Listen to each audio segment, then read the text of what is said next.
Madam, ஒரு ஆண் அழுகுறானா அதுக்கான காரணம் என்ன? ஒரு ஆண் அழுகிறதுக்கு நிறைய ரீசன்ஸ் எல்லாம் இருக்கும்ல. ஆமா, கண்டிப்பா. அதை உங்களுடைய பார்வையில் நீங்க எப்படி பாக்குறீங்க, என்ன நினைக்கிறீங்க, என்ன சொல்ல விரும்புறீங்க? அவங்க அளவுக்கு அதிகமான அன்பு செலுத்துற ஒரு பர்சன், அவங்களுக்கு அந்த அவங்க கொடுக்குற அதே அன்பு அவங்க கிட்ட இருந்து ரிட்டர்ன் கிடைக்கல அப்படின்றப்போ அவங்க அதிகமா அழுகிற நிலைமை ஃபீல் பண்றாங்க.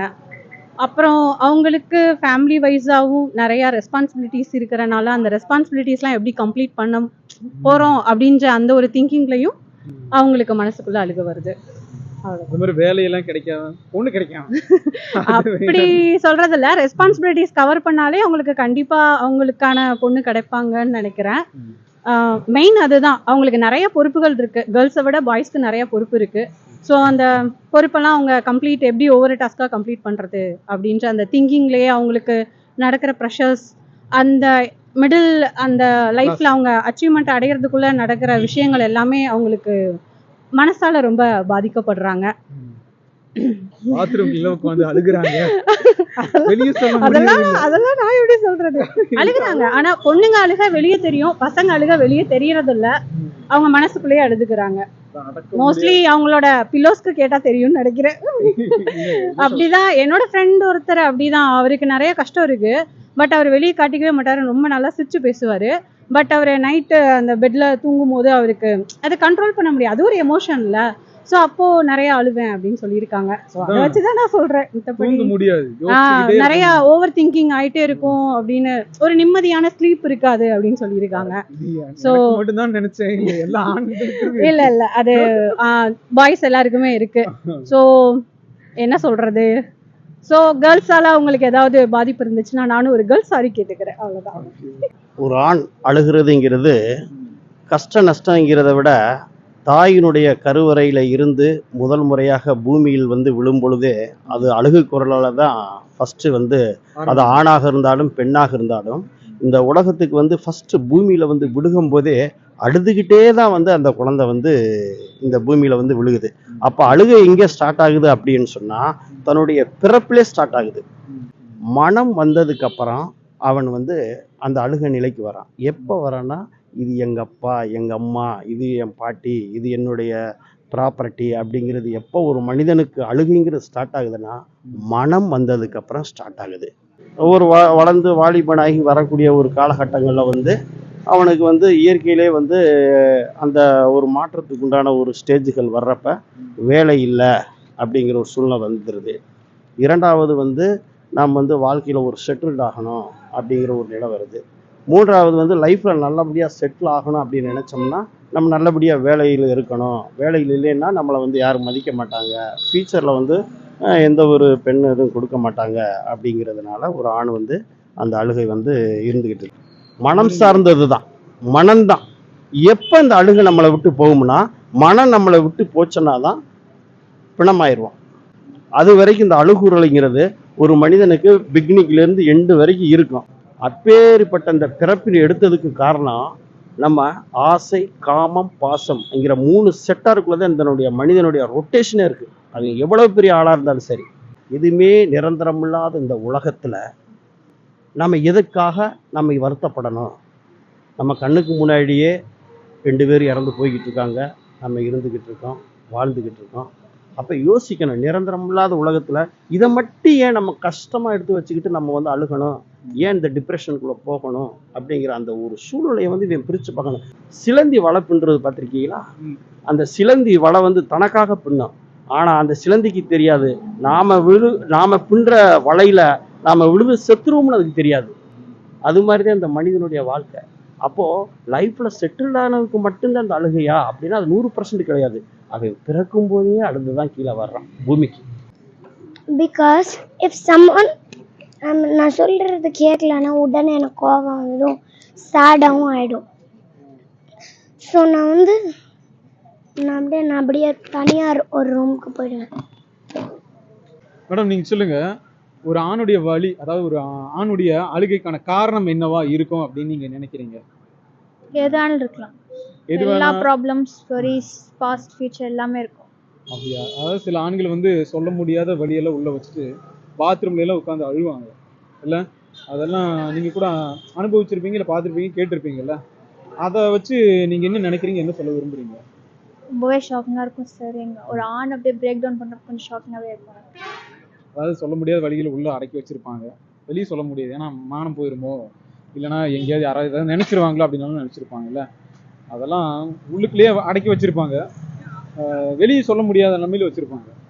அந்த மாதிரி ஒரு விஷயங்களாம் நீங்க ஒரு பெண்ணா இருந்து பார்க்கும்பொழுது எப்படி நினைக்கிறீங்க, என்ன சொல்ல ஆசைப்படுறீங்க? இந்த மாதிரி பண்ணுறதுக்கு விஷயமே இல்லை. கண்டிப்பாக நிறைய பேர் அண்டர்ஸ்டாண்ட் பண்ணுவாங்க, பேசிக்கலாம்.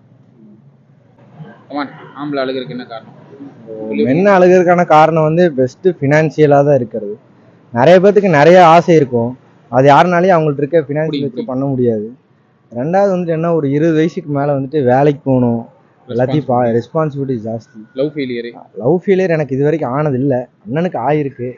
ஏன்னா நான் லவ் பண்ணுறேன், எனக்கு அந்த வாய்ப்பு கிடைக்கல, அண்ணனுக்கு வாய்ப்பு கிடச்சிருக்கு. அண்ணன் நிறைய அழுதுருக்காரு. அண்ணன் அழுதுனால தான் 120 கிலோலேருந்து 90 கிலோ வரைக்கும் உடம்பு குறைச்சிருக்கு. நீ கடைசி எப்போ அழுத அதை சொல்லிடு. நான் கடைசியாக எப்போ அழுதுனா, போன காம்படிஷன் லூஸ் பண்ணனால அழுதேன். ரொம்ப கஷ்டப்பட்டு. காம்படிஷன் வருது நிறைய அந்த காம்படிஷன் எங்க நடந்துச்சு அப்படிங்கிற அந்த காம்படிஷன் வந்து பவர் லிஃப்டிங் நம்ம நேரு காலேஜில் நடந்துச்சு. நான் நிறைய செலவு பண்ணேன், ஜெயிக்க வேண்டிய காம்படிஷன் இருந்தது விட்டுட்டேன். அதனால் நிறைய கஷ்டப்பட்டேன். அது சொல்லிடு. அது கிடச்சிருந்தா இந்நேரத்துக்கு எனக்கு ஸ்போர்ட்ஸ் கோட்டாவில் வேலையாவது கிடச்சிருக்கு. அதெல்லாம் எனக்கு கிடைக்கல, அதனால நான் ரொம்ப ஃபீல் பண்ணி அழுது. கடைசியாக நான் அழுது அப்போ மட்டும், வேற எது. அடுத்த தடவை ஜெயிச்சு ப்ரைஸ் வாங்கிடுவாரு. அழுததுக்கு உண்டான ரிவெஞ்ச். நான் அழுதது இல்லைங்க இது வரைக்கும். அழுது அம்மன் இருங்க, நிறைய தடவை அழுதுருக்காருங்க, பொய் வச்சுட்டுக்காரு. ஆக்சுவலாக ஒரு ஆணுடைய வலிக்கு பின்னாடி நிறைய காரணங்கள் இருக்கும். அதை அந்தந்த ஏஜுக்கு தகுந்த மாதிரி காரணங்கள் வந்து மாறிட்டே இருக்கும். அதில் ரொம்ப எக்ஸ்ட்ரீமாக போகிறது வந்து டீனேஜில் அவங்களுக்கு வந்து ஒரு ஃபினான்ஷியலாக இண்டிபெண்ட்டாக இல்லாத சமயத்தில் அவங்க ரொம்பவுமே அஃபெக்ட் ஆவாங்க. அந்த வழியை வெளியும் சொல்ல முடியாது, ரொம்ப ஒரு மாதிரி ரொம்ப இக்கட்டான நிலைமையில் இருப்பாங்க. ஆஃப்டர் மேரேஜ் வந்து ஒரு ஃபினான்ஷியலாக ஒரு நல்ல ஒரு சேலரி இல்லாத சமயத்தில் ஒரு ஒய்ஃபு சொல்கிற ஒரு விஷயத்தையும் அவங்களால பண்ண முடியாமல், ஒரு குழந்தைகளுக்கு உண்டான தேவைகளும் அவங்களால பூர்த்தி செய்ய முடியாமல் இருக்கிற டைமில் அவங்க அதை அவங்கக்கிட்ட சொல்லவும் முடியாது, அவங்க ஒய்ஃபுக்கிட்ட வந்து சொல்லவும் முடியாது, பிள்ளைகிட்ட இதை வாங்கி கொடுக்க முடியல, அப்பாவுக்கு சம்பளம் கம்மியாக இருக்குது அப்படின்னு சொல்ல முடியாத இடத்துலலாம் அவங்களுடைய வழிகள் வந்து அதை அவங்களால மட்டும்தான் ஃபீல் பண்ண முடியும். ஏன்னா அது யாருக்கிட்டையுமே ஷேர் பண்ண முடியாது. ஒரு நம்மளை நம்பி வந்த பொண்ணு ஒரு குழந்தைகளுக்காக நம்ம எதுவுமே பண்ண முடியல, அவங்க கேட்குறத நம்மளால ஃபுல்ஃபில் பண்ண முடியலைங்கிற சுச்சுவேஷனில் அவங்களுடைய வழிகள் வந்து அதை சொல்ல வந்து நோ வேர்ட்ஸ், அடக்கி வச்சிருப்பாங்க. கண்டிப்பா. அதாவது வெளியே சொல்லிட்டோம்னா அவமானமா போயிருமா, கண்டிப்பாங்க குழந்தைக்கு முன்னாடி ஒரு மாதிரி ஷையா இருமோ, கண்டிப்பாங்க, தப்பா நம்ம டீக்ரேடா நினைச்சிருவாங்களோ. மோட்டிவேஷனா இருக்க வேண்டிய இடத்துல வந்து நம்ம அப்பா அழுதுட்டாருன்னா ஐயோ அப்பா அழுகிறாரு, டீமோட்டிவேட் ஆயிரும். கண்டிப்பாங்க. ஒரு குழந்தைகளுக்கு எப்பவுமே ஃபர்ஸ்ட் ஹீரோ வந்து அவங்க அப்பாவா தான் இருக்கணும். அந்த ஹீரோவா இருக்கணும் தான் எந்த ஒரு அப்பாவா இருந்தாலும் நினைப்பாங்க. அந்த டைமிங்ல குழந்தைகிட்ட வந்து நம்ம எதுவும் சொல்லவும் முடியாது, ஒரு ஒய்ஃபுகிட்டையும் நம்ம ஷேர் பண்ண முடியாது. எதுவாக இருந்தாலும் ஓகே பண்ணிக்கலாம் அப்படின்னு மட்டும் அவங்க வெளியே சொல்லிட்டு அவங்க மனசுக்குள்ள அழுகிற வழி வந்து அவங்க வந்து அது சொல்ல முடியாத ஒரு பெரிய ஒரு வார்த்தை. ஆக்சுவலாக என்னுடைய ஓன் லைஃப்பில் இது மாதிரி நிறைய வழிகள் என்னுடைய ஹஸ்பண்ட் வந்து அனுபவிச்சிருக்காரு. ஒரு இக்கட்டான ஒரு சூழ்நிலையில் ஒரு 8 வருஷத்துக்கு முன்னாடி ஒரு வேலையும் இல்லாமல், ஒரு 2 குழந்தைகளையும் கூட்டிகிட்டு, ஒரு ஒய்ஃபையும் கூட்டிகிட்டு வேலையும் இல்லாமல் ஒரு கோயம்புத்தூரை விட்டு நாங்கள் போனோம். இப்போ ஆக்சுவலாக நாங்கள் ரொம்ப நல்லா இருக்கோம்.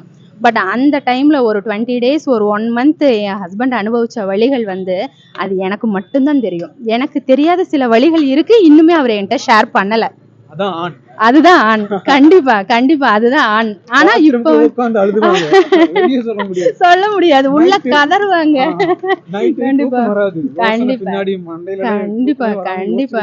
கண்டிப்பாங்க அதெல்லாம் வந்து ரொம்ப கொடுமையான வழிகள். எல்லாரும் சொல்றாங்க பெண்களுக்கு வலி இருக்குன்னு. உண்மையாலுமே பெண்களுக்கு வலி இருக்கு இல்லைன்னு, பட் அவங்க வந்து வாழுன்னு கத்துவாங்க, அதோட இக்னோர் பண்ணிட்டு போயிட்டே இருப்பாங்க. பட் எந்த ஒரு ஆணும் வந்து அப்படியே சைலண்டா மனசுக்குள்ளேயே வச்சுட்டு இருப்பாங்க. அந்த மனசுக்குள்ள வைக்கிற அந்த வலியினுடைய வேதனை தான் ரொம்ப எக்ஸ்ட்ரீமா இருக்கும்.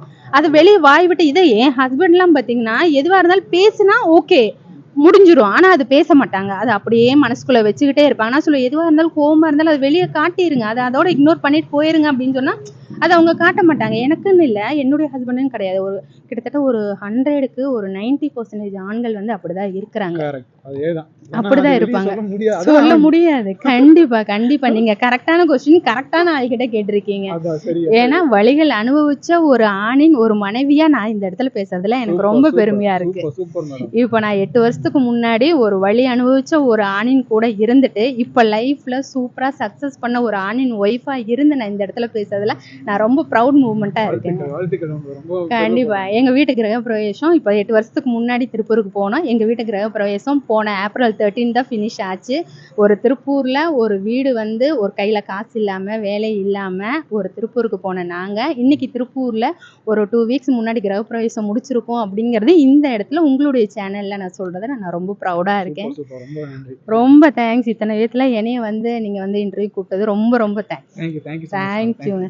பொதுவாக சொல்ல போனால் ஆண்மகன்கள் பார்த்தீங்கன்னா மெயின்லி 90s கிட் அவங்களுக்கு தான் வந்து அழுக வேண்டிய காரணங்கள் நிறையா இருக்குது. கரெக்ட். என்ன சொல்கிறீங்க? ஆமா கரெக்ட் தான்.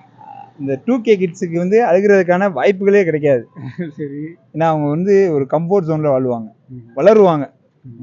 வளருவாங்க எல்லாமே. பட் 90s கிட்ஸை பொறுத்த பார்த்தீங்கன்னா அப்ஸ் அண்ட் டவுன்ஸ் எல்லாமே வாழ்க்கையில் அவங்க அப்பா அம்மா பார்த்த கஷ்டங்களும் அவங்க பட்ட கஷ்டங்களும் வந்து மனசில் வந்து எப்பயுமே இருக்கும்.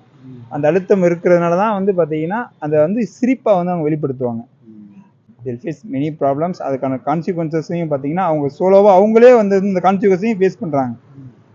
ஆனால் பெண்களுக்கு பார்த்தீங்கன்னா அவங்க வீட்டுக்குள்ளே உட்காந்துக்கிட்டு 1000 புறணை பேசிக்கிட்டு அப்படி பேசிட்டு ஸ்டில் அவங்களும் அகைன் வீட்டுக்கு வந்தாலும் அவங்க கொடுக்குற பிரச்சனையை நம்ம ஏற்றுக்கிட்டு ஒரு ஆண்மகனா அதையும் நம்ம சால்வ் பண்ணிட்டு இருக்கிறதே அந்த பெரிய ஒரு டிஃபிகல்ட்டிஸான ஒரு விஷயம்தான்.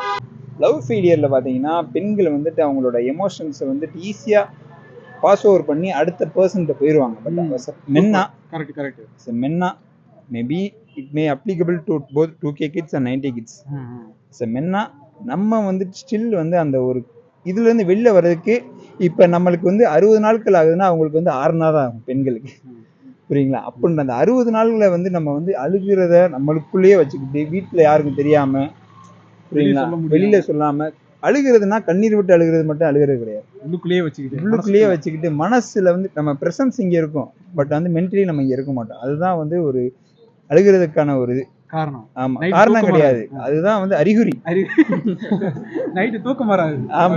ஆமா தூக்கம் வராது. தூக்கம் வரும் ஆனா வராது. யோசிச்சுட்டே இருப்போம். ஆமா இல்ல கண்டிப்பா.